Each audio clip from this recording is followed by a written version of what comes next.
और एक और महत्वपूर्ण खबर उत्तराखंड के लोगों के लिए ही। अब उत्तराखंड में जड़ी बूटियों की खेती होगी। वन पंचायतों में पहली बार ये नीति बनने जा रही है। हर्बल अरोमा टूरिस्ट पार्क को और भी विकसित किया जाएगा। प्रत्येक जिले में एक पार्क इस तरह का विकसित होगा। एमपी मॉडल पर नई नीति का प्रस्ताव तैयार हुआ है। वन पंचायत के लोगों की आजीविका बढ़ने पर फोकस रहेगा। देखिए, जड़ी बूटियों का हम कितना महत्व है। कोरोना में हमने काढ़ा ही पीकर अपने आप को ठीक किया है, ये आप जानते हैं। और काढ़े में कितनी सारी जड़ी बूटियां थीं, उसको भी हमने देखा है, परखा है। और ये तो सदियों से हमें पता है कि जड़ी बूटियों का कितना महत्व होता है। और अगर जड़ी बूटियों की खेती होती है तो न केवल ये उत्तराखंड में बल्कि दूसरे देशों में भी खरीदी जाती हैं।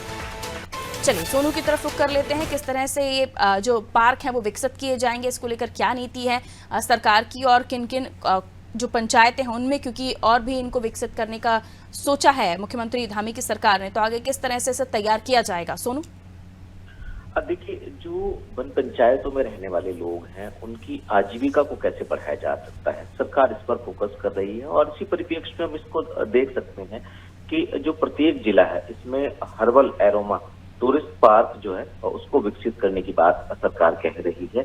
एक तरफ तो वन पंचायत क्षेत्रों में रहने वाले लोगों की आजीविका है, दूसरी तरफ पर्यटकों को आकर्षित करना, और तीसरा, जैसा कि आपने स्वयं भी इस बात को कहा है कि उत्तराखंड का काफी बड़ा भूभाग वन्य क्षेत्र है, लिहाजा ऐसे में जड़ी बूटियों की यहाँ अपार संभावनाएं हैं। और जो उत्तराखंड है मध्य हिमालय क्षेत्र में आता है, तो ऐसे में पर्वतीय क्षेत्र भी है और वन्य क्षेत्र भी है, तो जड़ी बूटियों की जो बढ़ावा देने की अपार संभावनाएं हैं। और इसी को लेकर के सरकार कवायद में जुट गई है। एमपी मॉडल का की तर्ज पर जो है वो सरकार एक नई नीति को अस्तित्व में लाने की कोशिश कर रही है, जिसके तहत जो है वो हर्बल पार्क को और खास तौर पर वन पंचायतों के क्षेत्रों के लोगों को और अन्य कई ऐसे क्षेत्र हैं जहां पर इसको बढ़ावा दिया जाएगा। तो उम्मीद ये की जा रही है कि आने वाले समय में खास तौर से जो जड़ी बूटियों का जो उत्पादन है वो क्लस्टर के तौर पर होगा और पार्क के रूप में कहीं ना कहीं इसको बढ़ावा देने की कोशिश की जाएगी। बिल्कुल, ऐसे में आने वाले समय में देखना ये होगा, क्योंकि ये तो इतिहास रहा है जब भगवान हनुमान भी खुद पर्वत पर गए थे जड़ी बूटियां ढूंढने के लिए, और उससे हम कितना उससे जुड़े हुए हैं ये हम सभी जानते हैं। और ख़ास तौर पर जब पर्वतीय क्षेत्र हो तो वहाँ पर इनकी ग्रोथ की संभावनाएं और ज़्यादा बढ़ जाती हैं।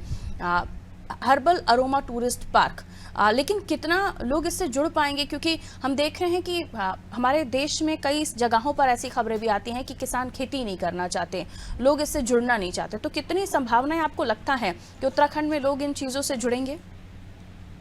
देखिए, ये अपने आप में एक अहम सवाल है। सरकार प्लान करती है, रोड मैप तैयार करती है और नीति को जो है वो लागू कर देती है, लेकिन इसका दूसरा जो महत्वपूर्ण पहलू है वो ये है कि सरकार तो कोशिश कर रही है, लेकिन जो वन पंचायत से जुड़े ग्रामीण हैं, जो लोग हैं, वो आखिर इसके लिए कितना इच्छुक होंगे और कैसे इसको बढ़ावा दिया जा सकता है, क्योंकि उनके सामूहिक सहयोग की बात कही जा रही है। और ऐसे में सरकार अपनी तरफ से प्लानिंग कर रही है, लेकिन क्या ये लोग पूरी तरह से 100% सरकार की इस प्लानिंग में सहयोग करेंगे, या फिर अपनी जीविका के लिए जो पहले से इनके पास साधन है उसी में वो खुश रहेंगे। तो तमाम ऐसे पहलू हैं। अब देखना होगा कि सरकारी मशीनरी, सरकारी अधिकारी, सरकारी तंत्र आखिर इन क्षेत्रों में रहने वाले ग्रामीणों को कितना प्रोत्साहित कर पाते हैं और कितना इनको इससे जोड़ पाएंगे, ताकि इनकी आजीविका भी मजबूत हो सके और जो सरकार का उद्देश्य है वो भी पूरा हो सके, वो भी साकार हो सके।